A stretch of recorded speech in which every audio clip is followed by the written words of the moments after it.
My name is Clara, I'm 27, and my world fell apart when my fiancé demanded a break so he could be with my own sister.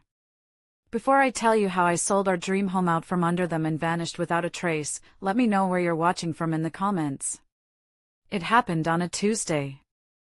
I remember the smell of the lemon cleaner I'd used on the coffee table that morning, and the way the afternoon sun slanted through the blinds, casting long stripes across the hardwood floor. Everything was normal, everything was quiet. Too quiet. Mark was sitting on the gray linen couch, the one we'd spent 3 weekends picking out together. He was staring at his hands, turning his phone over and over. I sat down next to him, leaving a small, polite space between us. "Hey," I said softly. "You've been quiet all day. Is everything okay?" He finally looked at me, and his eyes, they were the eyes of a stranger. The warmth was gone. The easy affection we'd shared for 4 years had just evaporated. "Clara, we need to talk." The air left my lungs. It was like the world suddenly went silent, replaced by a high-pitched ringing in my ears. Every woman knows what those words mean. They're the beginning of the end. He wouldn't hold my gaze. He looked at the wall, at the floor, anywhere but at me. "It's about Sarah," he said, his voice flat. "My sister. My younger sister, who was supposed to be my maid of honor." "What about her?" I asked, my own voice sounding thin and distant. He took a deep breath, the kind a man takes before he delivers a fatal blow. She's having a really hard time since her breakup. She needs support. She needs family." He paused, then finally dropped the bomb. "She needs me right now. And I think we need to take a break." A break. The word hung in the air, ugly and obscene. A break for my sister? The logic was so twisted, so insane, that I couldn't even form a response. I just stared at him, my mind scrambling to make sense of the nonsense he was spewing.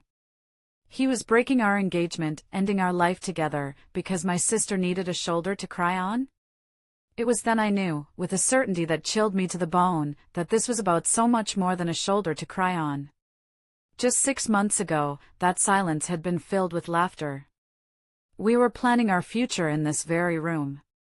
We'd finalized the venue for our dream wedding, a beautiful little vineyard in Napa Valley. Our save-the-dates were already designed.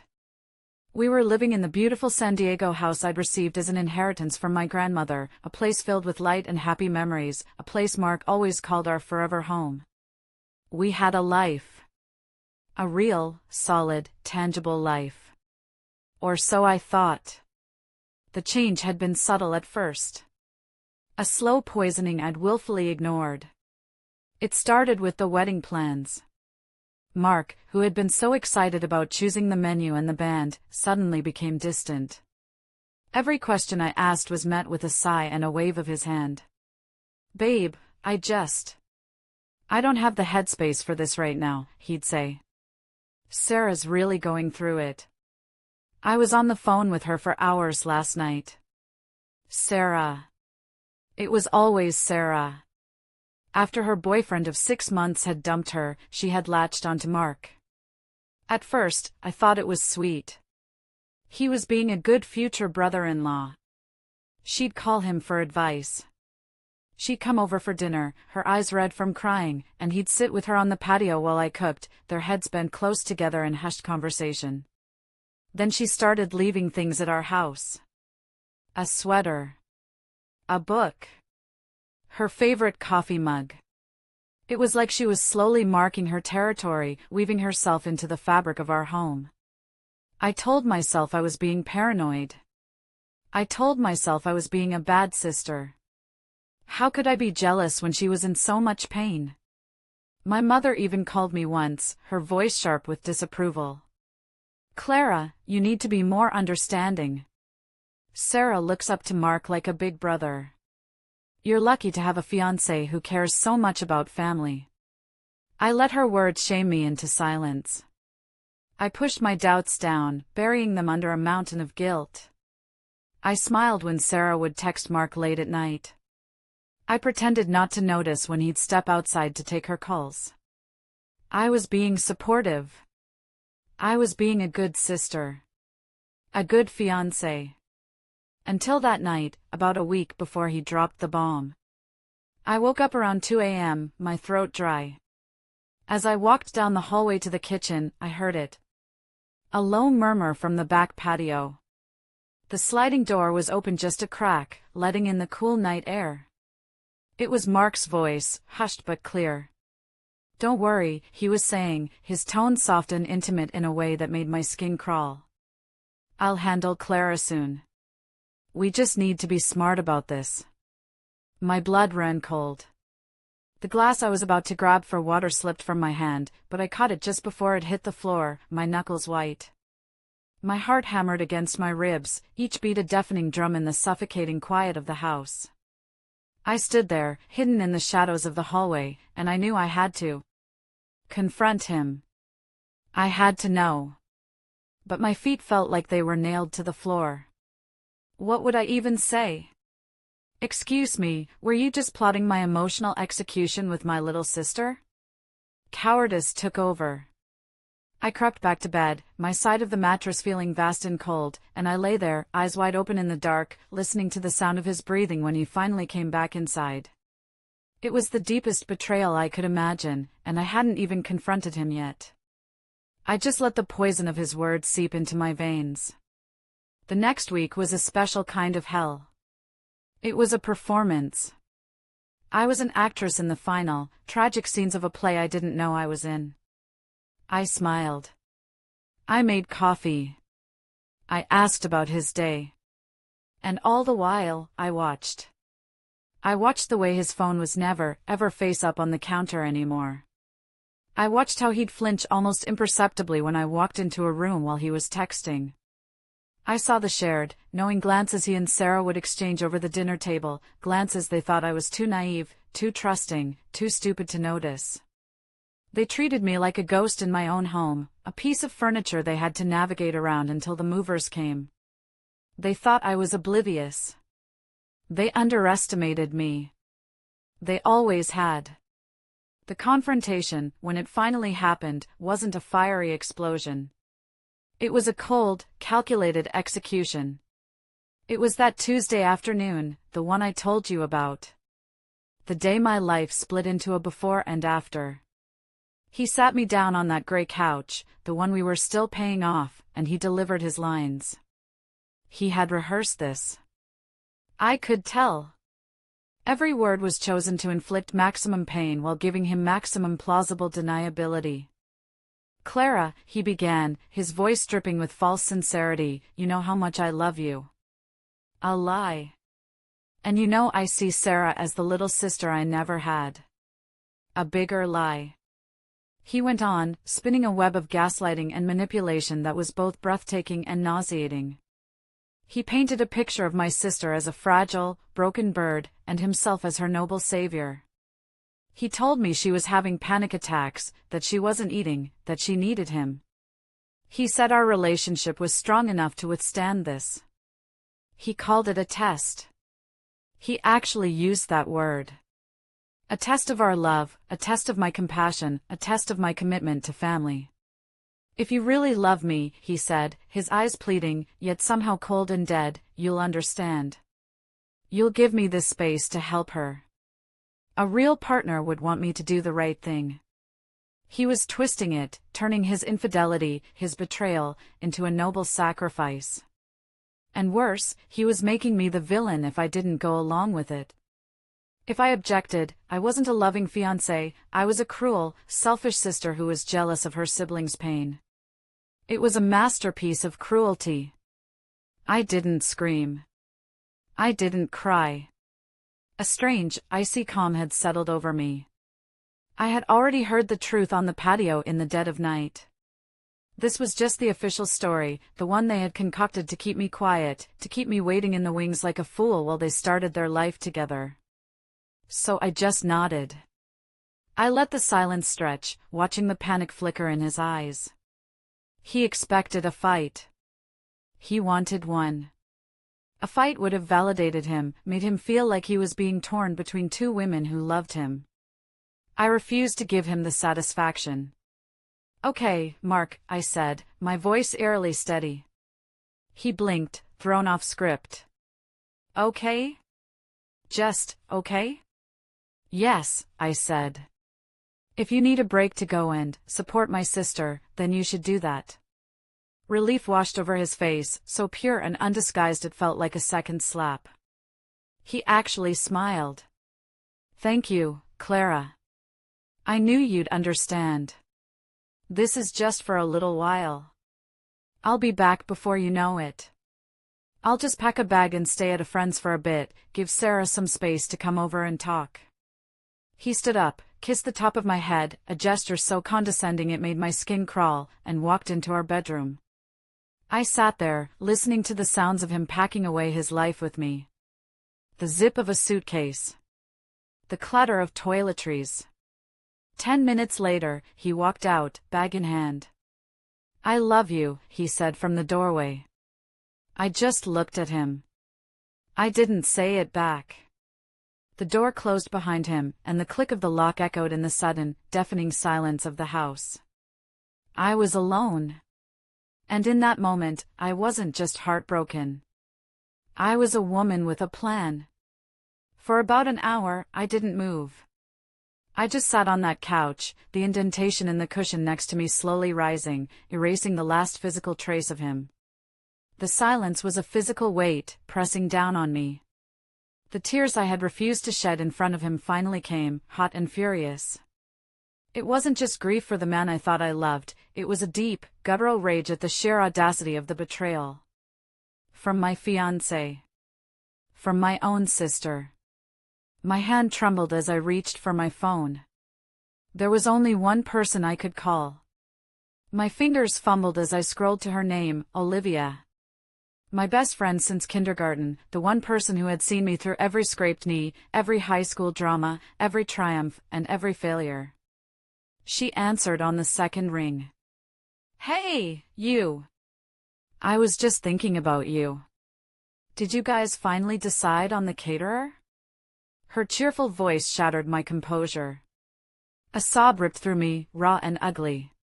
"Clara? What is it? What's wrong?" Her voice instantly sharpened with concern. I tried to speak, but the words were stuck behind a wall of tears. He left, Liv," I finally choked out. "Left? What do you mean, left? Like, to the store?" "No," I whispered. "He's gone. He wants a break." I could hear her take a sharp breath. "A break?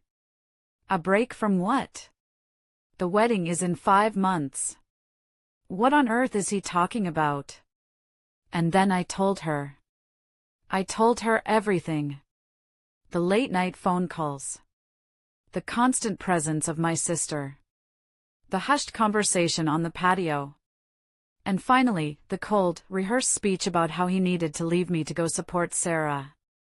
I laid it all out, every humiliating detail, the words tumbling out of me in a torrent of pain and anger.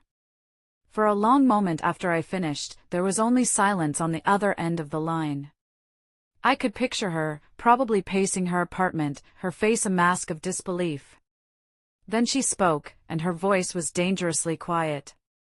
"He did what? With your sister?" "Oh, absolutely not, Clara." The quiet was gone, replaced by the righteous fury of a true friend. "No, no, no. He does not get to do this. He does not get to put you on a shelf like a doll he'll play with later, especially not for your sister. That is the most disgusting, cowardly thing I have ever heard." Hearing her say it, hearing the validation in her voice, was like a splash of ice water on my face. She wasn't telling me to calm down. She wasn't telling me to see his side. She was reflecting my own rage back at me, tenfold. "He thinks I'm going to wait for him," I said, my voice gaining strength. "He actually thinks I'm just going to sit here in this house, watering the plants and waiting for him to decide if I'm still the one he wants." "And are you?" Olivia asked, her voice soft but firm. A fire ignited in my chest, a fire I thought had been extinguished. No, I said, the word tasting like freedom. No, I am not. I stood up and started pacing the living room, the phone pressed hard against my ear. He thinks this is our house. He talks about the renovations he did, the deck he built. He forgets whose name is on the deed. He forgets that this was my grandmother's house, Olivia. My inheritance. It's my house. Damn right, it is, she said. So what are you going to do about it? And just like that, the path forward became crystal clear. The fog of grief and confusion lifted, replaced by a cold, sharp clarity. I wasn't a victim in this story. I was the one holding all the cards. I stopped pacing and stood in the middle of the living room, looking at the life he had so casually decided to put on pause. I'm going to sell it, I said. The words came out before I had even fully formed the thought, but they felt right. They felt powerful. You're what? I'm selling the house, Liv. And I'm getting out of here. He wants a break? I'll give him a break. A permanent one. I walked over to my laptop, my movements now filled with a purpose I hadn't felt in months. I Googled top real estate agents in San Diego. The first name that came up was a woman with a confident smile and a string of 5-star reviews. I didn't hesitate. I dialed the number. A professional, friendly voice answered. Linda Hayes speaking.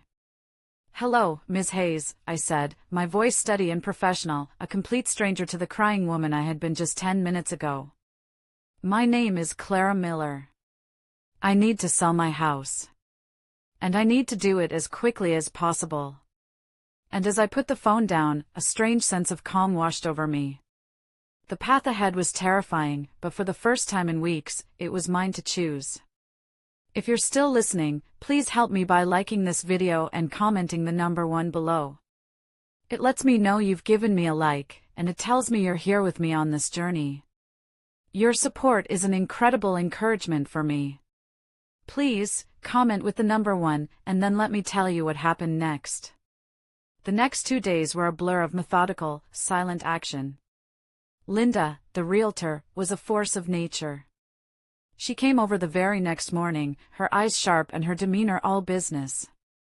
She walked through my house, the house of my grandmother, taking notes and pointing out its best features. She didn't ask a single personal question. She didn't ask why the photos on the mantelpiece were suddenly all face down. She just saw the value in the property and laid out a clear, aggressive plan to sell it.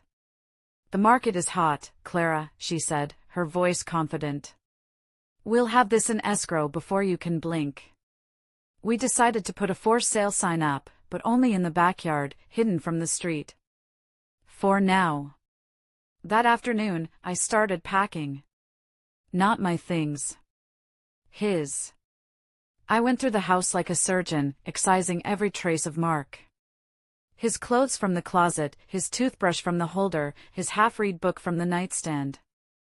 I packed it all into boxes with a cold, detached efficiency. There were no tears. Each item I packed felt like reclaiming a piece of my own soul. This wasn't our home anymore. It was mine. The call came on Thursday afternoon. It was my mother. Clara, honey, she said, her voice a little too bright. Sarah and I were thinking of stopping by. And Mark is going to meet us there. He feels just awful about this whole situation, and we all think it's time to talk this out like a family. My stomach turned to ice. It wasn't a request, it was an announcement. An ambush. They were coming to my house, to my sanctuary, to gang up on me. To pressure me, to guilt me, to break me down until I agreed to be the quiet, forgiving doormat they needed me to be. Mom, now isn't a good time, I said, trying to keep my voice steady. Nonsense, she chirped. We'll be there in 20 minutes. We'll bring coffee. And she hung up. I stood in my living room, surrounded by neatly taped boxes, and a wave of pure panic washed over me. Then, just as quickly, it was replaced by a cold fury. They wanted to come into my house and lecture me? Fine. Let them. I moved the boxes into the spare bedroom and shut the door. I made myself a cup of tea, my hands shaking slightly. I sat on the couch and waited. They arrived exactly 20 minutes later, a united front of betrayal. My mother, Mary, bustled in first, a box of donuts in her hand and a look of strained sympathy on her face. Sarah trailed behind her, her eyes downcast, the very picture of a remorseful little sister. And then came Mark, looking tired and sad, a performance worthy of an Oscar. "Oh, sweetheart," my mother said, rushing over to hug me. I stood stiffly in her embrace. "We are all so worried about you." They sat on the couch opposite me, a panel of judges ready to deliver their verdict on my pain. "Clara," my mother started, taking on her role as chief negotiator. "We need to be reasonable. Mark has explained everything. He was just trying to be there for your sister. Family helps family. This whole break thing has just been a misunderstanding." I looked at Sarah. She wouldn't meet my eyes. She just stared at her hands, twisting a silver ring around her finger. The ring Mark had given her for her birthday last year. "Clara, you're being so dramatic," my mother continued, her voice losing its sympathetic edge. "Your sister is fragile right now, and Mark is just being a good man. You should be proud of him, not pushing him away." It was a punch to the gut. A complete and total invalidation of my feelings, of my reality. My own mother was siding with them. She was calling me dramatic for being devastated by the destruction of my future. Mark finally spoke, his voice low and sorrowful. "Clara, baby, I miss you. I miss our home. This has been harder than I ever imagined. I just want to come home. We can work through this. I know we can." He looked around the room, a wistful smile on his face. "We put so much work into this place. Remember building that deck? We can have a barbecue this weekend. Just like old times." The dramatic irony was so thick I could have choked on it. He was talking about barbecues on the deck, completely oblivious to the fact that a 4-foot sign announcing the sale of his forever home was hammered into the lawn just a few feet away. I looked at the three of them. My mother, my sister, the man I was supposed to marry. A family. Just not my family. I gave them the performance of a lifetime. I let a few tears slip. I nodded meekly. I told them I was confused. I told them I needed more time to think. I played the part of the heartbroken, fragile woman they expected me to be. It worked. They visibly relaxed. My mother patted my hand, telling me I was doing the right thing. Sarah finally looked up and gave me a small, watery smile of gratitude. Mark looked relieved, confident that his plan was working, that his backup option was secure. They left soon after, convinced they had successfully managed the situation. "We'll talk soon, baby," Mark said at the door, trying to kiss me. I turned my head so his lips met my cheek. The moment their car pulled away from the curb, I locked the door and leaned against it, my heart pounding. The mask fell away. I walked to the spare room and threw open the door, looking at the boxes filled with his life. Tomorrow, they would be gone. The next day, the for sale sign would move to the front yard. I had given them their show. But the final act was all mine. That night, I booked a moving company online. Destination, a storage unit near the apartment building I'd heard Sarah mention she and Mark were looking at downtown. I typed out a short, simple note to be taped to the lead box. "Here's the rest of your stuff. Good luck with your new life." No anger. No sadness.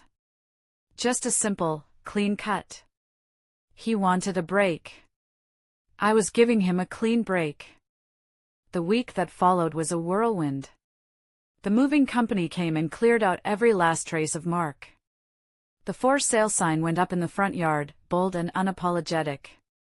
Linda hosted an open house that weekend, and by Monday, we had 3 offers, all over the asking price. It was surreal. The life I had been building for 4 years was being dismantled and sold off in a matter of days. And I had never felt more in control. While the divorce from my old life, because that's what it felt like, was being finalized through real estate contracts, I was planning my escape. I had been passively looking at a promotion opportunity within my tech company, a senior project manager role at our Austin, Texas campus. It was a long shot, something I'd told myself I would apply for someday. Someday had arrived. I polished my resume, wrote a killer cover letter, and hit send. 2 days later, my phone rang. It was the head of the Austin division. They'd been following my work, they loved my portfolio, and could I fly out for an interview next week? I booked the flight without a second thought. I packed a single carry-on bag, and as the plane took off from San Diego, leaving my old life behind, I didn't feel sad. I felt a thrilling, terrifying sense of freedom. The interview in Austin was a blur of confidence I didn't know I possessed. I nailed every question. I walked out of that office knowing I had gotten the job. That night, sitting in my hotel room, I accepted the official offer. My salary would be 30% higher. I was starting over, and I was starting on my own terms. The house officially closed the week after. The money from the sale, my money, from my inheritance, was wired into my bank account. I packed up my own belongings, sold the furniture I didn't want, and shipped the rest to a new apartment I'd leased online in a trendy neighborhood in Austin. It was only then, once all the logistical dust had settled, that I let the world know. I logged onto Facebook, my hands steady. I could have unleashed a firestorm. I could have exposed them, posted screenshots, told the world what my fiancé and my sister had done. But that would have been their drama, not my victory. Instead, I chose a single, smiling photo of myself from my trip to Austin, standing in front of a colorful mural. And I wrote a simple, clean caption. Excited to announce I'm starting a new chapter. I've accepted a promotion as a senior project manager and am thrilled to be calling Austin, Texas my new home. Sometimes when one door closes, a much bigger, better one opens. Here's to new beginnings. I hit post and turned off my phone. When I turned it back on a few hours later, it was a firestorm, but not the one I had expected. It was an explosion of support. Dozens of comments. Hundreds of likes. Friends congratulating me. Former colleagues wishing me well. And tucked in between them, the confused questions from family, friends, and extended relatives. Wow, congrats! Is Mark moving with you? This is sudden. What about the wedding? My phone buzzed with a text from my cousin. Clara, what is going on? Your mom just posted pictures of Sarah and Mark at the beach, and you're moving to Texas? I didn't have to say a word. The truth was revealing itself. My simple, positive announcement, when placed next to their blatant disrespect, painted a very clear picture. I was moving on. They were rubbing their relationship in everyone's faces. People could draw their own conclusions. The most important call came that evening. It was my dad. My parents had gone through a bitter divorce years ago, and my dad had always been the quieter, more observant one. I saw your post, sweetie, he said, his voice thick with an emotion he rarely showed. Your aunt called me. She told me what your mother has been saying. And she told me what Mark and Sarah have been doing. He paused. I'm so sorry, Clara. I'm so sorry they did this to you. Tears pricked my eyes. It's okay, Dad. I'm okay. No, it's not okay, he said, and I heard a hard edge enter his voice, an anger that mirrored my own. Mark's a small-time contractor. You know, a good chunk of his best clients came from my referrals, right? From my architect buddies who trusted my word. I know, I whispered. Well, he said, his voice grim and final. I made a few phone calls this afternoon. I told them I could no longer, in good conscience, recommend Mark for any projects. I told them my recommendation was officially withdrawn. No man who does that to my daughter will ever get another referral from me. It's done. I was speechless. It was a move so decisive, so final. It wasn't just emotional support, it was tangible justice. He had taken away the one thing Mark valued most, the appearance of success and respectability. My new life had begun. And the demolition of his had just started. Life in Austin was a breath of fresh air. I threw myself into my new job. My new team was incredible, smart, driven, and blissfully unaware of the drama I had left behind. I was just Clara, the new senior project manager. I wasn't the jilted fiancé or the betrayed sister. I was a blank slate. I found a yoga studio, discovered the best breakfast tacos in the city, and slowly started to feel like myself again. I hadn't heard a word from Mark, Sarah, or my mother since I left.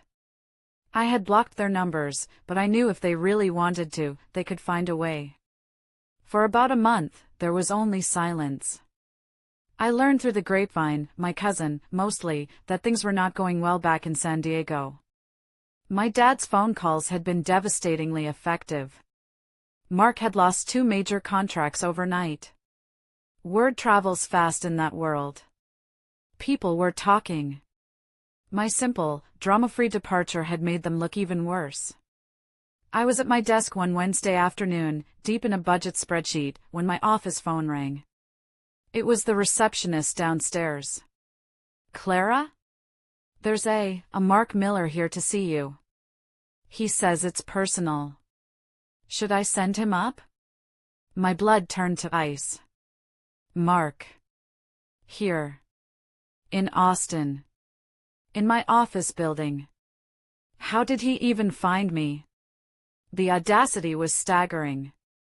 For a moment, I considered telling the receptionist to call security. But then, a different feeling took over. Curiosity. I wanted to see him. I wanted to see what a man who had lost everything looked like. It's all right, Judy, I said, my voice surprisingly calm. Send him up. I stood up and walked to the glass wall of my office, looking out over the open-plan workspace. A few minutes later, the elevator doors opened, and he walked out. He looked terrible. He was thinner, his clothes were rumpled, and there were dark circles under his eyes. This was not the confident, charming man I had almost married. This was a ghost. He saw me and walked towards my office. I didn't move. I just stood there, my arms crossed, and waited. He pushed the door open and stepped inside, closing it softly behind him. Clara, he breathed, his voice hoarse. Mark, I said. My voice was level. No anger, no tears. Just a flat, even tone. What are you doing here? I had to see you, he stammered, his eyes darting around my office, taking in the view, the new furniture, the symbols of my success. Your office is nice. I didn't ask you for a design consultation, I said coldly. I asked you what you are doing here. He flinched. He took a step closer, his hands outstretched as if to plead. I made a mistake, Clara. A horrible, terrible mistake. I just stared at him, my expression unreadable. He pressed on, the words tumbling out in a desperate rush. It wasn't what you think. Sarah, she was so vulnerable, so lost. She came onto me, Clara. She manipulated the situation. I was weak, I was confused, I was just trying to help her, but I never stopped loving you. Not for a second. Leaving you was the biggest regret of my life. It was a pathetic, blame-shifting performance. He was trying to cast my sister as the villain, himself as the hapless victim, and me as his righteous savior. He expected me to be flattered. He expected me to feel sorry for him. He expected me to be the same forgiving, understanding woman he had left on that couch a month ago. He was in for a rude awakening. I let him finish, the silence in the room stretching until it was uncomfortable. Then, I spoke. "Are you done?" I asked. He blinked. "What? Are you done with your speech?" I clarified. "Because it was a good one. You hit all the key points. It was my sister's fault. You were weak. You never stopped loving me. It was very compelling. But you left one part out." He looked confused. "What part?" I took a step forward, closing the distance between us until I could see the desperation in his eyes. "The part where you thought I was a fool. The part where you thought I was your backup plan. Your safety net. The part where you thought you could put my life on hold, go sleep with my sister, and then come crawling back when it didn't work out." His face paled. "No, it wasn't like that." "It was exactly like that," I said, my voice dangerously quiet but cutting like a knife. "This was never about her, Mark. This was about you. Your arrogance. Your disrespect. You thought I was your property. You thought I would just wait. You were wrong." I walked back to my desk and picked up my phone. "Now please leave my office before I have security escort you out." He just stood there, his mouth opening and closing like a fish. The ghost of the man I loved, finally realizing he was dealing with a completely different woman. He saw there was nothing left for him here. No forgiveness. No second chances. Nothing. Without another word, he turned and walked out of my office, his shoulders slumped in defeat. I watched him go, watched him get in the elevator and disappear. I didn't feel triumph. I didn't feel joy. I just felt a simple, quiet feeling of being, finally and completely, free. In the months that followed my confrontation with Mark, my life in Austin blossomed. I was excelling at my job, earning the respect of my colleagues and the trust of my superiors. I made friends, real friends, who knew me for who I was now, not who I had been. I even started dating casually, rediscovering what it felt like to be with someone who looked at me with genuine admiration, not calculating self-interest. News from San Diego came in sporadic, second-hand bursts, mostly from my dad or my cousin. It painted a grim picture. Mark's business was in a death spiral. Without my father's referrals, his pipeline of high-end projects had dried up. He was apparently taking small, low-profit jobs just to stay afloat. My mother, I was told, was furious, not at Mark or Sarah, but at me and my father for ruining a good man's life. Sarah, it seemed, was not enjoying her prize. The fantasy of being with the successful, charming older man had crumbled along with his bank account. They were living in a cramped, one-bedroom apartment downtown, the one they had planned to get after I was out of the picture. My cousin mentioned seeing Sarah at the grocery store. She looked stressed and unhappy, a far cry from the glowing woman she had been pretending to be. Their great love story, built on a foundation of lies, was cracking under the pressure of reality. I felt a distant, clinical sense of satisfaction, but it wasn't the focus of my life. Their downfall was a background noise to the symphony of my own success. I was moving forward, and they were a memory, a lesson learned. I thought I knew the whole story. I thought the worst of the revelations were behind me. I was wrong. The call came on a Saturday morning. It was Olivia. Her voice was strange, tight with an emotion I couldn't quite place. "Clara," she said, "are you sitting down?" "I am now," I said, sinking onto my sofa. "What's going on, Liv? You sound weird." "I found something," she said. "Something you need to see." My mom was getting rid of her old iPad, the one the whole family used to share when we were over at her house. She asked me to wipe it for her before she donated it. I was going through the old email accounts to log them out, and I saw Sarah's. My heart started to beat a little faster. Okay. Her account was still logged in. And it was synced. Clara, it had everything. Emails going back over a year. I was silent, waiting. I wasn't snooping, I swear, Olivia said, her voice rushing. I was just about to log out when I saw a subject line that made me stop. It was from Mark. From 10 months ago. The subject was our plan. A cold dread washed over me. Liv, what did it say? Clara, it's worse than we thought. This wasn't a mistake. It wasn't a recent affair. This was a long con. They had been sleeping together for almost a year. They had a whole plan. I could hear her shuffling papers. She had printed them out. I'm going to read you one. This is from Sarah to Mark. From last December. I held my breath. Olivia's voice was flat, devoid of emotion as she read my sister's words. Mark, you have to be patient. I know it's hard, but we can't blow this up now. Clara's grandmother is sick.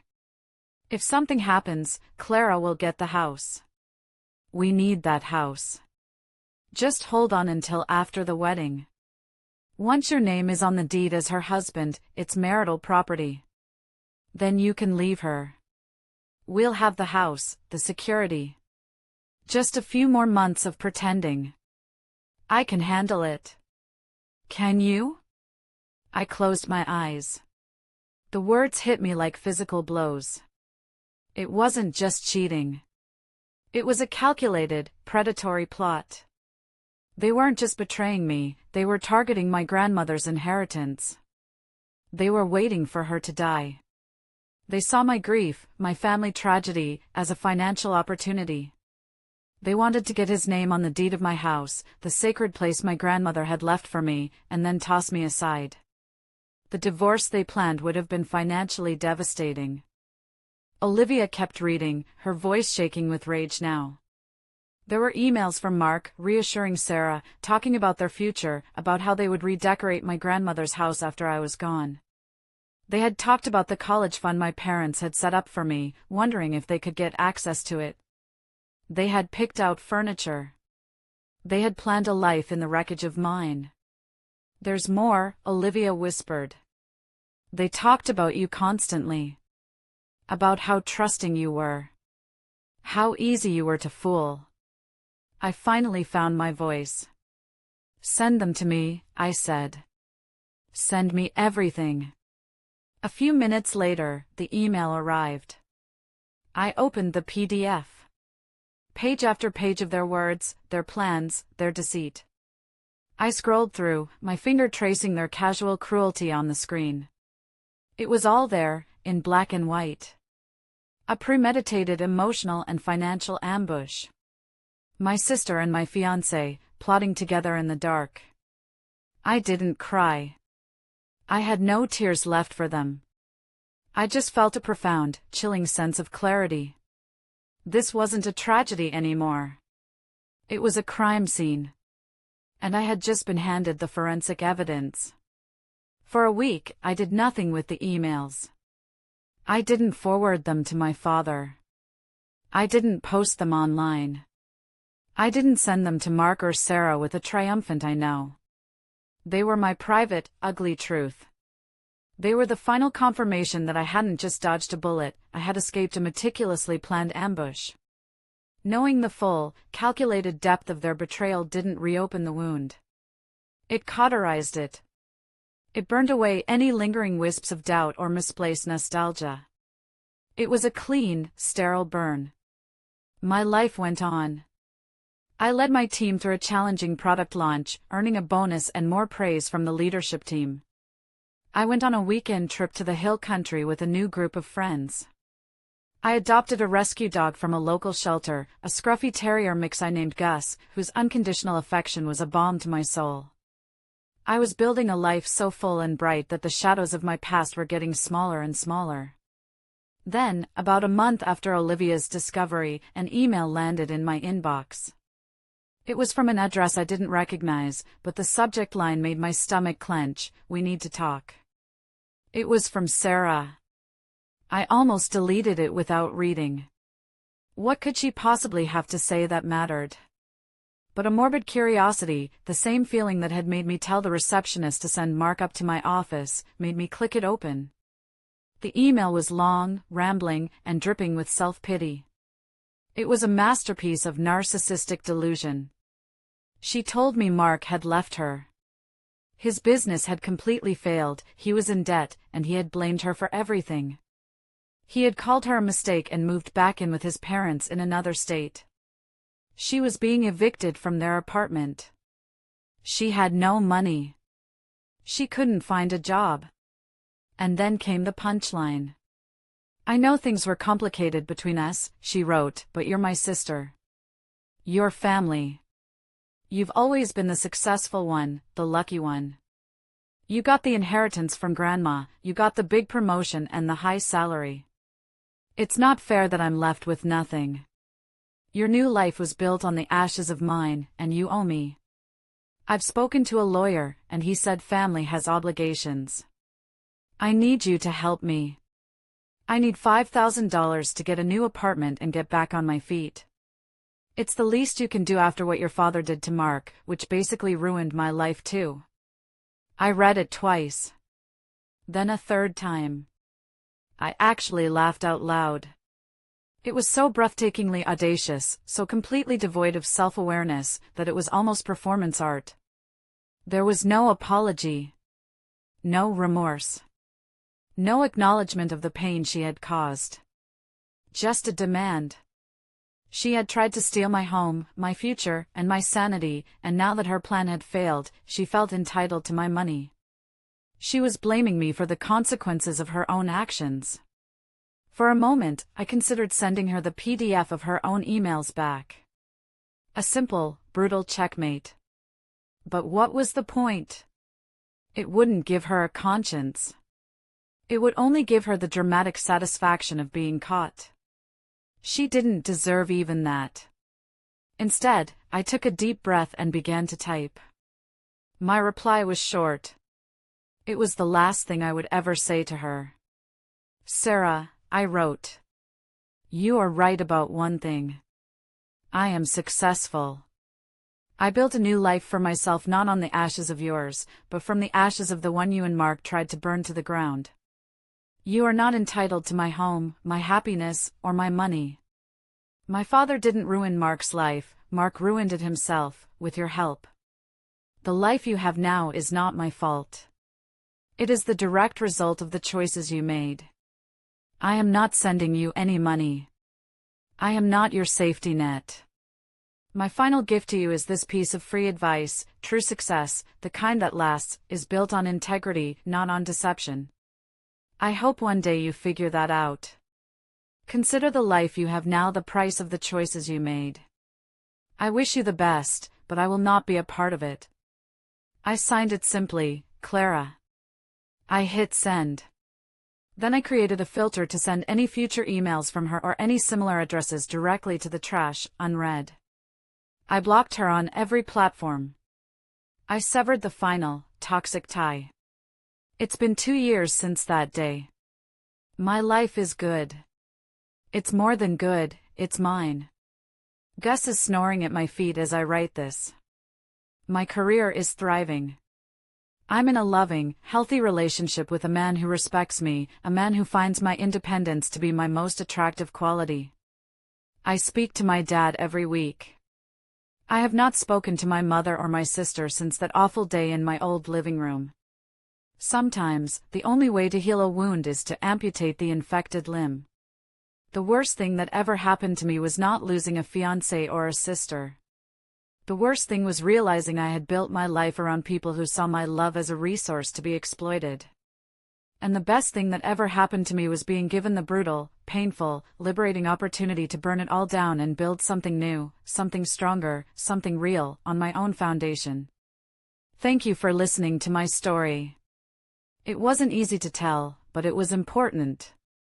For anyone out there who has ever been made to feel small, or like a backup plan, or that your love is something to be taken for granted, please know this: you are the architect of your own life.